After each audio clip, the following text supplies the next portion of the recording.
Hello, in this video I want to show you how to set up the fingerprint sensor on your Onyx Boox Note 5. To do this, you'll need to open your settings. Inside, go for the passwords, fingerprint management, enter the PIN if your device is protected by one. I think it's necessary to have that PIN, so anyway, you'll need to give the password there.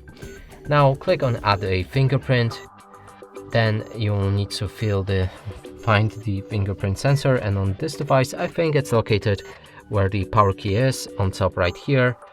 Now lift and touch the fingerprint multiple times with your finger from all different directions for best results, and also make sure that your finger is not wet or oily.